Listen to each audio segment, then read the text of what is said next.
Bonjour à tous et bienvenue dans cette nouvelle vidéo. Aujourd'hui je vais vous parler des sagas que j'ai commencé il y a plus ou moins longtemps et que j'ai très envie de continuer, voire s'il vous plaît terminer en 2021.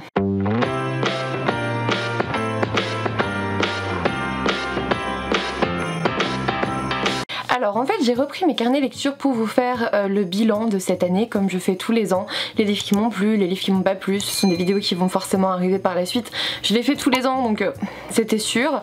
Et puis je me suis aperçue que j'entamais de moins en moins de sagas et que j'arrivais à les continuer parfois mais pas assez. C'est-à-dire que y a des sagas que je me dis oh j'aimerais trop savoir la suite, il faut absolument que je les continue. Et en prenant mes carnets, force est de constater que je les ai commencés il y a genre 3-4 ans. Je suis remontée jusqu'à 2016-2017 parce que avant je ne notais pas dans des carnets. En fait j'ai commencé à noter à partir du moment où j'ai eu cette chaîne YouTube pour voir à quel rythme je lisais ou à quel rythme j'achetais, à quel rythme je recevais, des choses comme ça. Alors déjà j'ai pu voir que au niveau lecture, de 1 je lis de moins en moins de tome 1, ce qui est plutôt pas mal. J'ai lu pas mal de one shot certaines années, surtout par exemple l'an dernier je crois, il n'y a pas beaucoup de sagas que j'ai commencé. Et puis je me suis aperçue que des sagas que je pensais avoir lu il n'y a pas si longtemps que ça, en fait elles remontent de fou. Voilà. Voilà, ça sera aussi l'objet d'un autre bilan, mais là comme c'est orienté saga, j'ai quand même vu qu'il y avait moins de premiers tomes en tout cas de saga en ce moment, enfin ces 2 dernières années, 2019-2020, et quand je remonte dans mes lectures de 2020, je m'aperçois que ça a été vraiment une année compliquée, je vous le dirai dans le bilan, mais j'ai très peu lu finalement cette année par rapport aux 4 dernières années, depuis 2015-2016, franchement ça n'a rien à voir, mon rythme de lecture il a chuté comme ça, et mon rythme d'achat il est toujours comme ça malgré le fait que je dise toujours que je vais acheter moins. Ça n'existe pas pour moi ça. Et du coup étant donné que mon rythme de lecture est comme ça et que mon rythme d'achat est comme ça, ma palle elle est clairement comme ça hein, ça c'est sûr. Je vous fais les graphiques comme ça mais franchement c'est incroyable, vous le voyez de toute façon, j'ai des piles de livres à ranger. Et j'ai plus de bibliothèque pour les ranger. Vivement qu'on déménage, je vous le dis. Du coup, le but d'aujourd'hui, c'est de vous parler des sagas que j'ai en cours et que j'aimerais bien continuer, voire j'espère terminer en 2021. Ça dépend de plein de choses, ça dépend du rythme de parution. Est-ce qu'on va encore avoir des délais de parution qui s'allongent? Est-ce que les romans, enfin les suites prévues en 2021 vont réellement sortir? Est-ce qu'il va y avoir des confinements, des trucs comme ça? Enfin, en ce moment on n'en sait rien, donc je fais un petit peu des plans sur la comète, mais voilà. Et ça dépend aussi, est-ce que je vais réellement terminer les sagas qui par contre sont totalement publiées. Alors avant 2016-2017 à peu près, j'avais commencé La Passe Miroir et je l'ai pas terminé. D'ailleurs j'avais réellement uniquement commencé parce que je n'ai lu que le tome 1. J'ai les tomes 2, 3, 4 dans ma pile à lire. Je crois qu'ils sont tous dédicacés ou presque. Peut-être le tome 4 n'est pas dédicacé.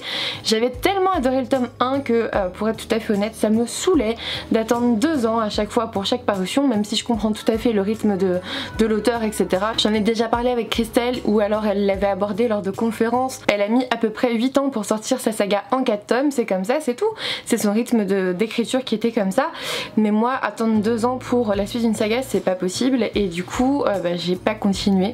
Je me suis arrêtée au tome 1 que j'ai adoré, que j'ai relu je pense 2 fois. À peu près, j'ai dû le relire 2 fois et j'aime toujours autant. Il m'avait totalement transportée et je vous l'avais dit, c'est La Passe Miroir qui m'a donné envie de faire cette chaîne.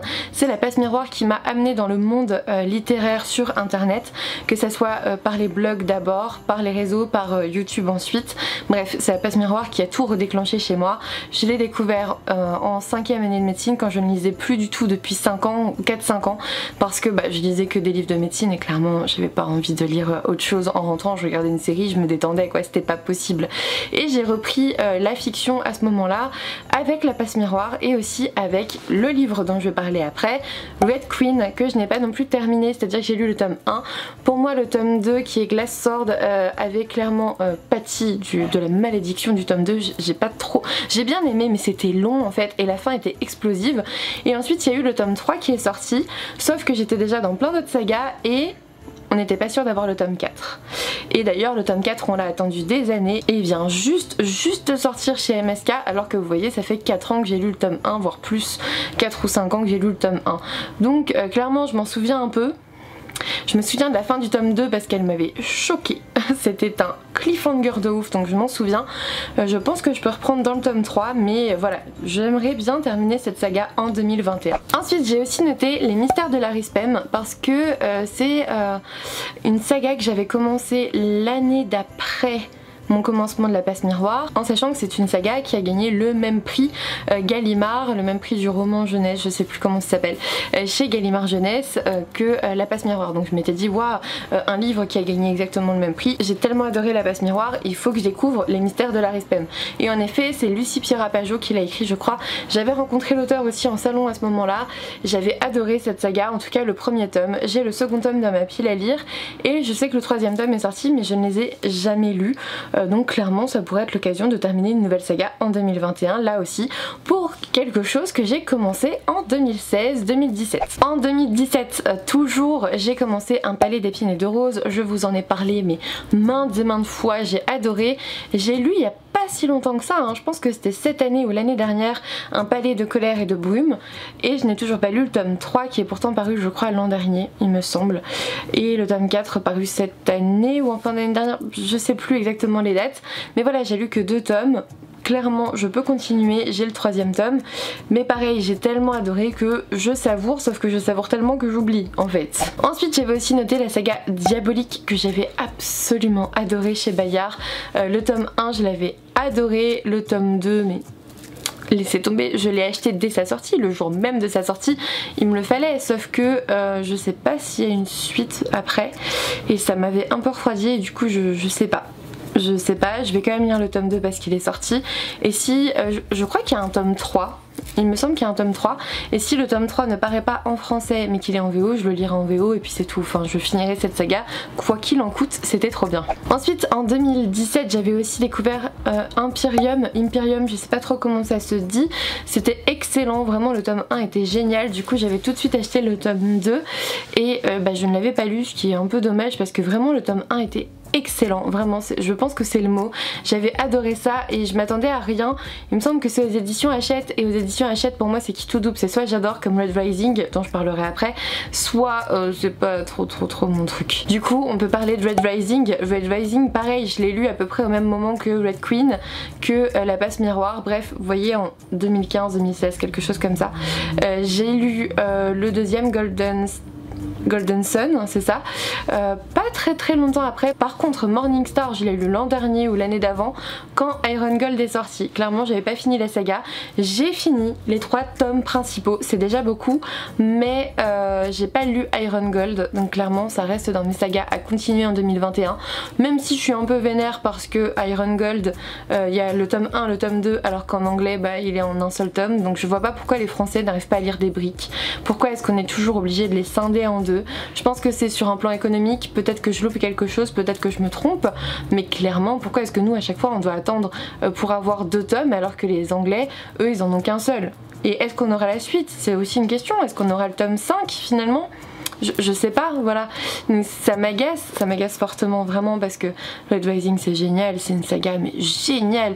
L'auteur Pierce Brown il est super, ça avait tellement fait parler de... Enfin la saga avait vraiment fait parler d'elle à ce moment là, mais à raison, c'est à dire que c'était pas... Parfois maintenant je trouve que cette année vous avez des sagas qui font parler d'elle juste parce que la maison d'édition elle fait une com de malade et que les maisons d'édition elles commencent vraiment à faire des coms de malade sur les réseaux sociaux et c'est mamie Manon qui radote là, d'accord, mais je trouve que certaines maisons d'édition en font énormément pour vendre leurs livres, c'est très bien pour eux, ils se débrouillent, c'est bien, mais derrière on a des sagas qui suivent pas. Alors qu'avant, mamie Manon je vous l'ai dit, alors qu'avant quand vous aviez une saga qui faisait parler d'elle c'est parce que les gens avaient réellement adoré la saga et pas parce que la maison d'édition avait des compétences marketing de ouf sur les réseaux. C'est à dire qu'à ce moment là ils tâtonnaient encore sur les réseaux et du coup quand vous entendiez vraiment parler d'un livre c'est parce que tous les chroniqueurs en parlaient, mais ils en parlaient à raison parce qu'ils avaient adoré le roman et pas parce qu'on avait sans cesse la même image du roman qui revenait à chaque fois sur les réseaux sociaux, en pub, partout par la maison d'édition. Et là je trouve que ça se perd un peu, on se fait de plus en plus avoir, enfin en tout cas c'est le bilan que j'aurai et je vous le dirai dans mon bilan, je trouve que je me fais de plus en plus avoir par la com et je vais clairement m'écarter de tout ça parce que ça me saoule en fait de découvrir des livres que j'aime pas juste parce que on me dit que je dois l'aimer, enfin vous voyez. Bref, on abordera ça peut-être même dans une vidéo à part en fait. Vidéo réflexion, voilà, on trouve nos vidéos réflexion dans d'autres vidéos, c'est normal. Ensuite, il y a aussi la saga Les Chroniques Lunaires que j'ai débuté en 2017. Donc avec Cinder, j'ai lu Scarlet depuis et je me suis arrêtée là. Il me reste encore Cress, il me reste Levana et le dernier c'est... oublié, j'ai totalement oublié. Winter, voilà, ça y est, c'est bon.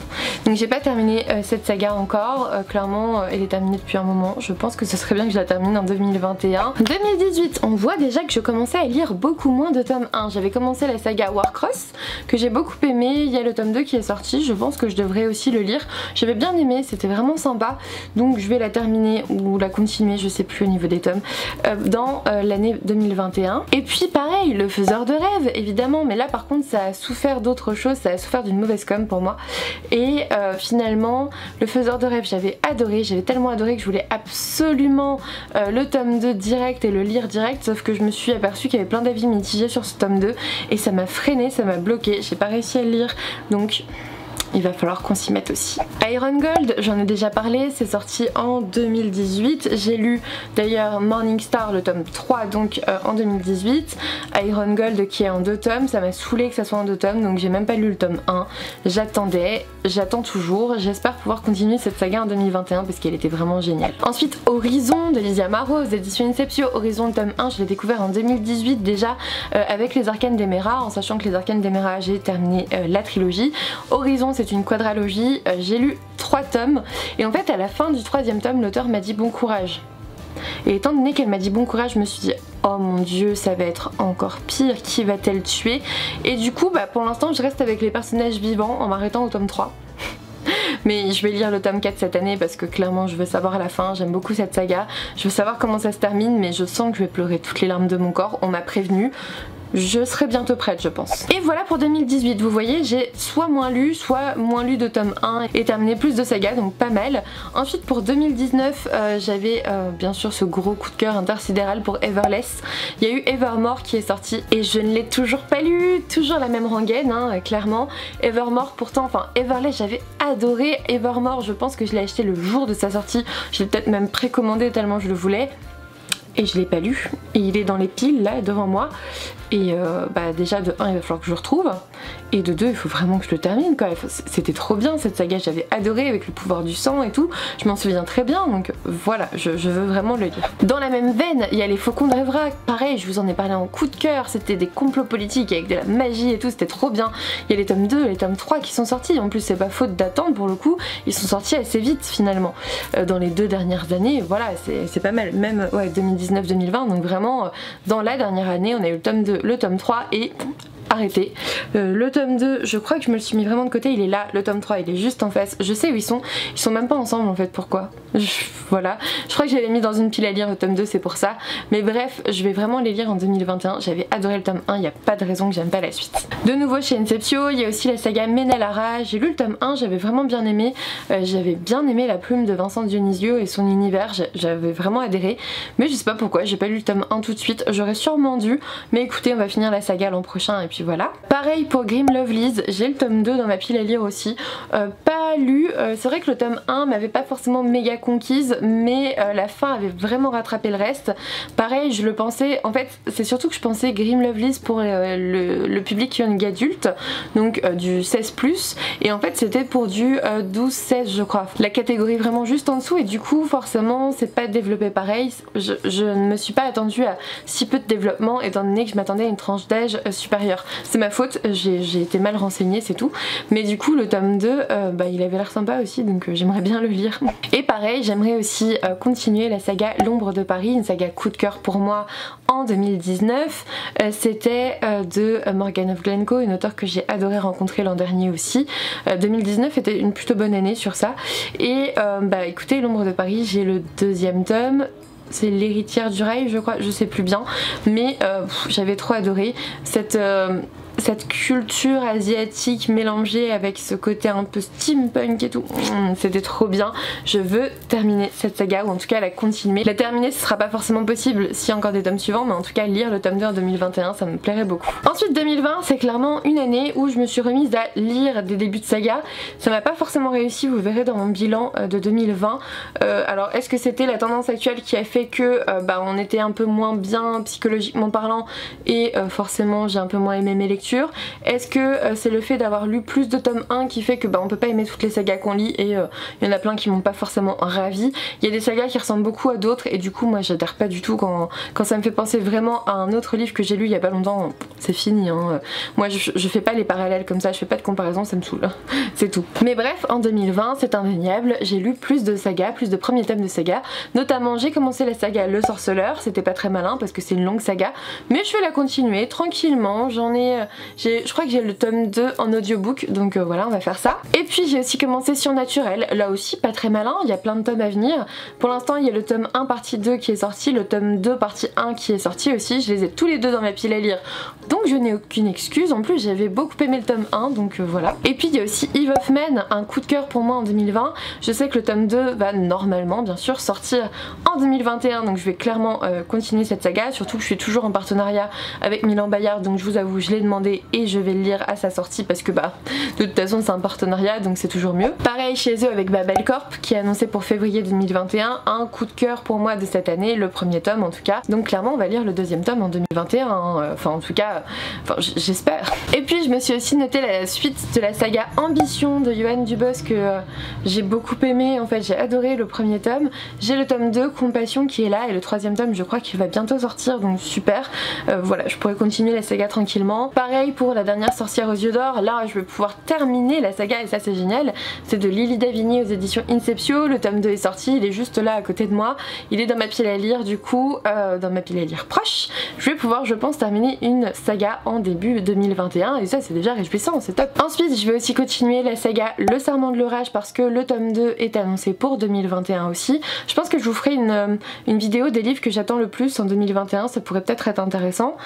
Pareil pour Les Royaumes démoniaques, je ne vais pas terminer la saga parce qu'elle est annoncée en 6 à 9 tomes je crois, quelque chose comme ça, bref beaucoup. On est pour l'instant au tome 2 sorties, 3 sorties peut-être, enfin, j'attends en tout cas ma commande du tome, de tous les tomes parce que j'ai tout commandé et je vais lire le tome 2 et le tome 3 du coup en 2021, j'avais beaucoup aimé le tome 1. Et enfin dernière saga de cette vidéo, je veux aussi continuer le projet Starpoint, là pour le coup c'est aux éditions Label Colère, ouais c'est chez Label Colère c'est ça. J'ai lu le tome 1, j'ai les tomes 2 et 3 dans ma pile à lire, il me semble que c'est terminé à l'issue du tome 3, donc ça me permettrait de terminer une saga en 2021 aussi. Donc voilà mes sagas en cours, assez en retard, enfin certaines plus en retard que d'autres clairement. Il y en a que j'ai commencé en 2015-2016 et que j'ai toujours pas terminé, c'est un petit peu triste. Mais vous voyez, le fait de tout écrire dans des carnets, ça peut aussi être intéressant de ce côté là. N'hésitez pas à me dire en commentaire si vous aussi vous avez des sagas que vous souhaitez terminer en 2021 ou continuer. Si vous avez des sagas en retard comme moi, ça me ferait plaisir aussi. J'ai oublié de vous parler de Phobos d'ailleurs, je l'ai juste là en face, je viens de griller que j'avais totalement oublié d'en parler. Phobos pareil, j'ai lu le tome 1, j'ai lu le tome 2. Le tome 2 pour moi, je l'ai un peu moins aimé que le tome 1, le tome 1 est absolument génial selon moi. J'ai Phobos Origine et Phobos tome 3 dans ma pile à lire, j'ai plus que le tome 4 à acheter clairement, donc j'aimerais beaucoup terminer cette saga. Elle est terminée, en plus je crois qu'elle va être adaptée en BD je crois. Peut-être que je dis des bêtises, mais je crois que c'est le cas. Et du coup j'aimerais bien la terminer avant de découvrir cette adaptation qui viendra par la suite. Et du coup Phobos Origine, Phobos tome 3 je les ai déjà. Je crois que même mon tome 3 il est dédicacé, donc voilà. En plus le fait d'avoir parlé à Victor Dixon là durant le week-end de Virtual Livre, les ai tombés, j'ai trop envie de les lire, enfin de continuer la saga. Donc voilà, peut-être que je vais terminer aussi Phobos en 2021. Cette vidéo est maintenant terminée, j'espère que ça vous a plu. N'hésitez pas à me dire en commentaire quelles sont les sagas que vous souhaitez continuer en 2021 ou si vous êtes plutôt one shot. Dites-moi aussi, ouais voilà, plutôt one shot, plutôt saga. Est-ce que vous essayez de limiter les sagas justement parce qu'on n'arrive pas à les finir? Ça peut être une discussion intéressante aussi.